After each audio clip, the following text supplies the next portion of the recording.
नमस्कार, hot topic में आपका स्वागत है। मैं हूं अखिलेश शर्मा। कांग्रेस की पूर्व अध्यक्ष सोनिया गांधी के अमेरिकी कारोबारी जॉर्ज सोरोस से रिश्तों के आरोपों को लेकर आज संसद के दोनों सदनों में जमकर हंगामा हुआ। बीजेपी ने आरोप लगाया है कि सोनिया गांधी के उन संगठनों से रिश्ते हैं जिन्हें जॉर्ज सोरोस के फाउंडेशन ने चंदा दिया है और ऐसे संगठनों ने कश्मीर को अलग देश का दर्जा देने की वकालत की।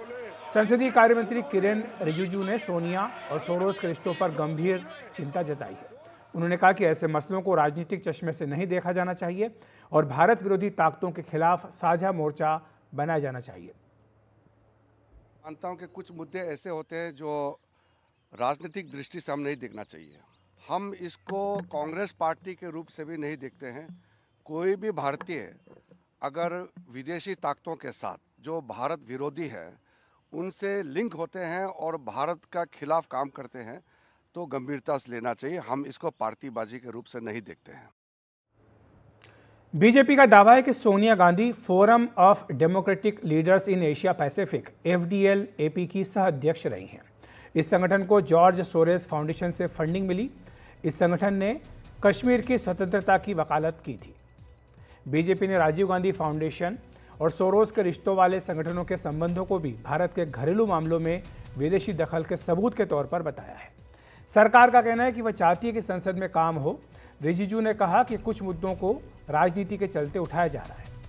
उन्होंने कहा कि कुछ विदेशी ताकतें भारत को अस्थिर करना चाहती हैं और इसे लेकर गंभीर चिंता है। कुछ मुद्दे हैं, हम लोग एक पार्टी और दूसरे पार्टी के बीच में आरोप प्रति आरोप लगाते हैं। कुछ मुद्दे हैं जिसमें राजनीतिक दल अपने अपने पार्टी का सिद्धांत के मुताबिक, और कुछ इश्यूज ऐसे भी होते हैं जो पार्टी स्पेसिफिक भी होते हैं। लेकिन भारत का उभरते हुए ताकत को रोकने के लिए प्रधानमंत्री मोदी जी के नेतृत्व में भारत एक शक्तिशाली देश के रूप में जो उभर के आए हैं, उसको रोकने के लिए कोई भी ताकत देश के बाहर अगर काम करता है तो उसका खिलाफ हम एकजुट होकर के लड़ना चाहिए।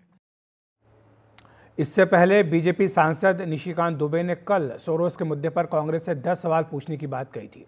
उन्होंने सोरोस और OCCRP पर विपक्षी नेताओं के साथ मिलकर भारत की अर्थव्यवस्था को नुकसान पहुंचाने और मोदी सरकार को बदनाम करने का आरोप लगाया था। बीजेपी ने आज राज्यसभा में इस मसले को उठाया भी।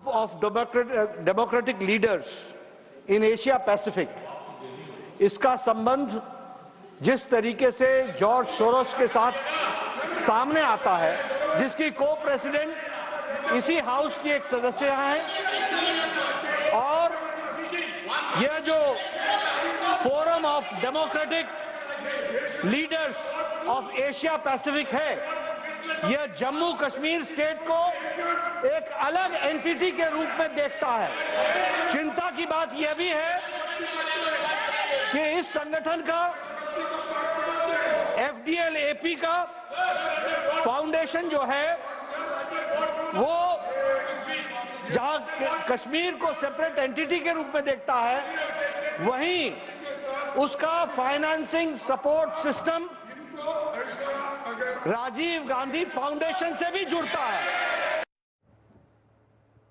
हालांकि सभापति जगदीप धनखड़ ने कहा कि इस मुद्दे पर चर्चा नहीं होगी, जबकि विपक्षी नेता मल्लिकार्जुन खड़गे ने कहा कि नड्डा ने जो कुछ भी कहा वो गलत है। सर, जो लीडर ऑफ द हाउस बोले, उन्होंने जो बोले वो सरासर झूठ है। के अन्य सांसदों ने भी बीजेपी के आरोपों को खारिज कर दिया। कांग्रेस के सांसद कार्ति चिदम्बरम ने कहा कि इन आरोपों को गंभीरता से नहीं लिया जाना चाहिए। कांग्रेस हमेशा भारत की संप्रभुता और एकता के लिए काम करती रही है। कांग्रेसी देशभक्त हैं और हम देश की अखंडता के खिलाफ कुछ नहीं करेंगे। पिछले हफ्ते कह रहे थे ट्रायंगल बना हुआ है, सोरोस ये वो फलाना ढिकना। जिस मीडिया पार्ट की रिपोर्ट को ये कोट करते हैं और ये सारे बेबुनियाद आरोप लगाते हैं, उस मीडिया पार्ट ने खड़े होकर कह दिया कि ये बातें बेबुनियाद हैं, कोई षड्यंत्र नहीं है। State department, US state department पर इन्होंने आरोप लगाया। यूएस स्टेट डिपार्टमेंट ने भी खुलकर कह दिया कि ये भारत अमेरिका संबंधों पर आंच डाल सकता है, इस तरह की बेबुनियाद बातें। और सोरोस और सोनिया गांधी के कनेक्शन के आरोपों का ये मुद्दा आज पूरे दिन संसद के गलियारों में गूंजता रहा। आइए सुन लेते हैं। अपने विदेशी कनेक्शन को विपक्ष दबाना चाहती है।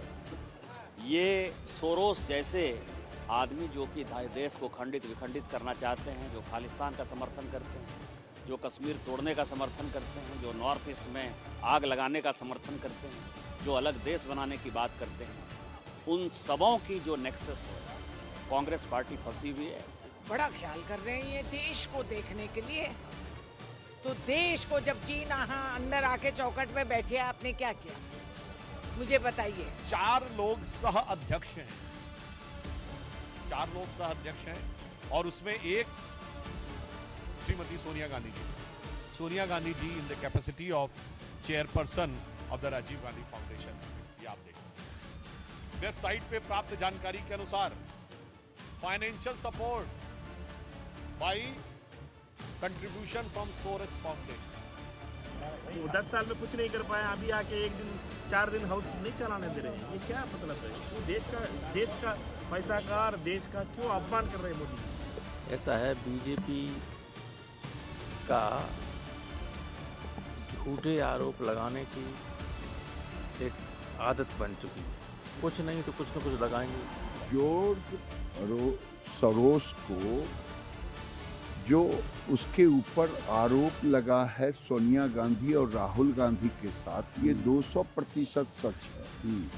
क्योंकि ना सोरोस जो है वो भारत एंटी भारत है और राहुल गांधी भी उसकी भाषा यहाँ बोलते हैं। तो इसी पर चर्चा करने के लिए हमारे साथ 2 बेहद खास मेहमान जुड़ रहे हैं। रशीद किदवई जी, वरिष्ठ पत्रकार, साथ ही मनीष बरियार जी हैं, राजनीतिक विश्लेषक। आप दोनों का बहुत बहुत स्वागत है एनडीटीवी इंडिया पर। मनीष जी, शुरुआत आपसे करूंगा। बीजेपी ने कई गंभीर आरोप लगाए हैं, जॉर्ज सोरोस और सोनिया गांधी के रिश्तों को लेकर के कई गंभीर आरोप लगाए गए हैं। संसद में भी आज इस मसले को उठाया गया। आप किस तरह से देखते हैं इन आरोपों को? देखिए, नमस्कार आपको और आपके जितने भी दर्शक हैं उनको भी, और मेरे जो को पैनलिस्ट हैं उनके लिए भी। मैं आपको 3-4 चीजें और अपने दर्शकों को भी बताना चाहूंगा, और उसके बाद दर्शक खुद ही इस बात का फैसला कर लेंगे कि सोनिया गांधी के जो रिश्ते हैं और जॉर्ज सोरोस जो हैं, ये क्यों बार बार उभर के आते हैं। पहली बात आप देखिए, जो पहला है वो एंटी सीए जो प्रोटेस्ट था, उसमें एक जॉर्ज सोरोस फंड करते हैं एक एनजीओ को जिसका नाम है सोशियो लीगल इंफॉर्मेशन सेंटर। अब ये जो है हर्ष मंदर उनको पैसे देती है, और जो सीए सिटीजनशिप एक्ट है, अमेरिका में कोई बैठा हुआ आदमी, उसको क्या मतलब हो सकता है सीए प्रोटेस्ट से। तो ये एक बहुत गंभीर मामला था जिसमें सोरोस का नाम आता था, और आपको पता है कि किस तरह से कांग्रेस पार्टी ने भी काफी सपोर्ट दिया सीए जो प्रोटेस्ट हो रहे थे उसके लिए। तो ये Congress party by virtue of its relationship जो सोनिया गांधी और राहुल गांधी हैं, तो उनका भी नाम आ जाता है। मुझे जो दूसरा बात कहना था वो media development investment fund MDIF है। यहां से उनको फंडिंग मिलती है, और सोरेस जो है ओपन सोसाइटी उनकी जो फाउंडेशन है वहां से फंडिंग मिलती है, और फिर ये स्क्रोल नामक जो मीडिया आउटलेट है उनको देती है। ये किसी से छुपा नहीं है कि स्क्रोल ने किस तरह की आर्टिकल्स छापते हैं और किस तरह की बातें वो कह रहे हैं, और बहुत सारी चीजें जो हैं उन्होंने एंटी इंडियन बातें कही हैं। अगेन यहां पर सोरोस का नाम आता है। वहां भी जब हम लोगों ने देखा था कि जब कांग्रेस की सरकार थी तो स्क्रोल को बहुत ज्यादा फायदा मिला और उनको बहुत संरक्षण था सरकार की तरफ से। एक और जो आपको SLIC की मैं बात बताऊं, तो एक इंटरनेट शटडाउन जो कैंपेन है, आप देखिए कश्मीर में कभी लॉ एंड ऑर्डर की सिचुएशन आती है, इंटरनेट कैंपेन होता है और शटडाउन हो जाता है, कभी नॉर्थ ईस्ट में भी होता है। यहां भी जो है कीप इट ओपन की कैंपेन उन्होंने चलाई। ये भी जो है एनजीओ एक्सेस नाउ जो है उनको फंड सोरोस से मिला। यहां भी मैंने देखा कि कांग्रेस पार्टी का जो स्टैंड था वो एकदम बिल्कुल सोरोस के पक्ष में था और भारत सरकार के विपरीत था। राफेल डील किसी से छुपा हुआ नहीं है, किस तरह से जो है सोरोस जो फंडेड एंटिटी है, शेरपा नाम है उनका, और पेरिस बेस्ड एनजीओ है, उन्होंने भी राफेल डील के समय केसेस फाइल की थी। उसके बाद आप चले जाइए, भारत के प्रधानमंत्री नरेंद्र मोदी के खिलाफ सोरोस का जो रिमार्क है वो भी एक अपने आप में बहुत ही कंट्रोवर्शियल है। वो कहते हैं कि भारत हिंदू राष्ट्र की तरफ बढ़ रहा है, और नरेंद्र मोदी का नाम लेकर के उन्होंने इस बात को कही है। तो अगर इन सब चीजों को, सारी चीजों को मिलाया जाए, और जिस तरह से राहुल गांधी के कथित जो रिश्ते सोरोस फाउंडेशन और सोरोस फाउंडेशन से जो क्लोज लोग हैं उनके साथ पिक्चर दिखता है, तो इस बात से जो बोलते हैं ना गिल्ट बाय एसोसिएशन, ये समझ में आता है कि इनका कुछ न कुछ रिश्ता है। और मुझे बड़ा आश्चर्य लगता है कि कांग्रेस पार्टी अपने आप को इन सब चीजों से अलग क्यों नहीं करती। ठीक है, रशीद जी आप को लाना चाहूंगा इस चर्चा में। जो बीजेपी ने आरोप लगाया है कि सोनिया गांधी उस संगठन से जुड़ी थी जिसने सोरोस फाउंडेशन जो है उनके फाउंडेशन के जरिए उनको मदद दी गई, और इस संगठन ने यह कहा था कि कश्मीर को अलग देश बना देना चाहिए। तो ये तो देश की संप्रभुता से खिलवाड़ करने वाली बात हुई। ये आरोप बीजेपी की ओर से लगाया जा रहा है, आप किस तरह से देखते हैं इस आरोप को? अखिलेश जी देखिए, हमें कुछ तथ्यों की जांच पड़ताल करनी चाहिए। राजनीतिक दल है, उनकी अपनी राय होती है, उनका अपना एक काम करने का तरीका है। किसी मीडिया हाउस के बारे में उसका एक नाम लेना बिना किसी तहकीकात के मुझे क्या निष्कर्ष पे पहुंचने में मुझे लगता है वो उचित नहीं है। जो हमारे एक पैनलिस्ट ने एक मीडिया हाउस का नाम लिया, ये तो मेरा अपना एक निजी विचार है। सबसे बड़ी बात, गंभीर बात है कि जो तमाम बातें कही जा रही है ये कब की है। आप अगर वो वेबसाइट देखें या जो वेबसाइट का जो पन्ना जो दिखाया जा रहा था, उसमें तमाम बातें पुरानी, मतलब वो 90 के दशक की सारी चीजें दी हुई हैं। उसमें गोर्बाचोव का नाम दिया हुआ है, डेजमंड टिटो का नाम दिया हुआ है कि जो उसके सीनियर एडवाइजर्स थे जो इस दुनिया में नहीं है। जितनी मैंने उसमें देखी, सारे के सारी जो क्लिपिंग्स, पेपर्स वगैरह सब लगाए हुए हैं, सारे वो 90s के हैं। हमें ये भी देखना चाहिए अखिलेश कि इनका इसका क्या औचित्य है। आज इन मामलों पे हम जो चर्चा कर रहे हैं या हम उसको संसद में एक तूफान लगाए थे, रेलेवेंस का पॉइंट होता है वो कब की बात है। देखिए, देश के खिलाफ जो विदेशी ताकतें कुछ षड्यंत्र कर रही है, सरकार उसमें सक्षम है। मैं और अखिलेश शर्मा इसके ऊपर किसी निष्कर्ष पे नहीं पहुंच सकते क्योंकि हमारे पास ऐसे साधन नहीं है कि हम किसी निष्कर्ष पे पहुंचे।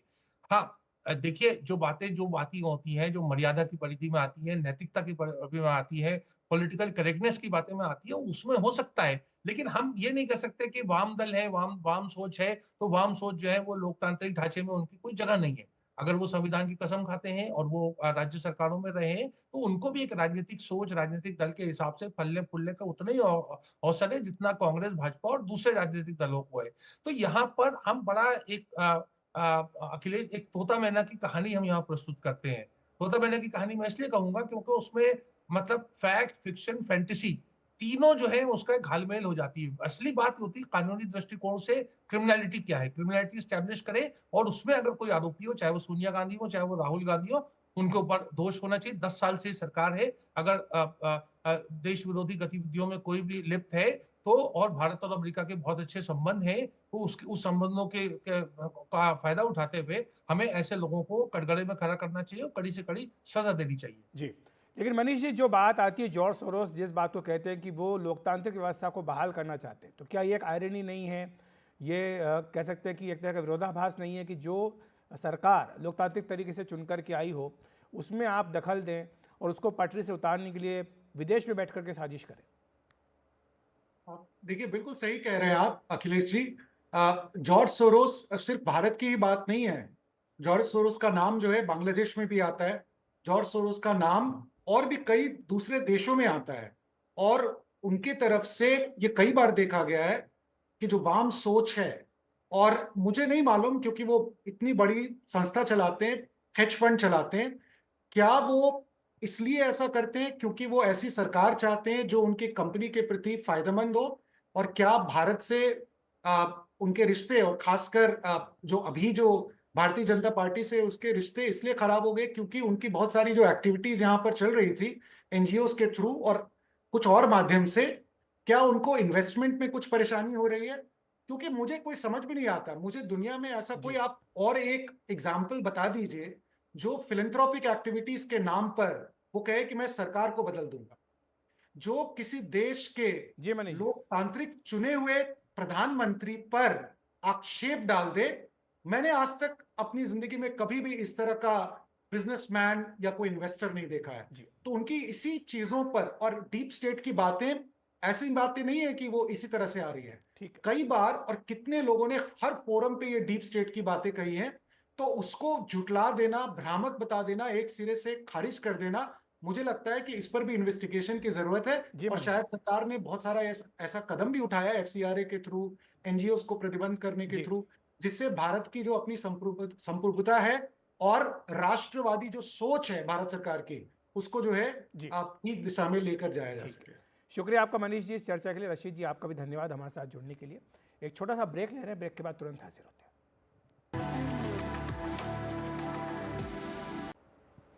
आम आदमी पार्टी ने दिल्ली विधानसभा चुनाव के लिए आज 20 उम्मीदवारों की अपनी दूसरी सूची जारी कर दी। इसकी 5 बड़ी बातों पर नजर डाल लेते हैं। पहली बड़ी बात यह कि मनीष सिसोदिया की सीट बदली गई है। सिसोदिया पटपड़गंज छोड़कर जंगपुरा गए हैं। पटपड़गंज से अवध ओझा को टिकट दिया गया है।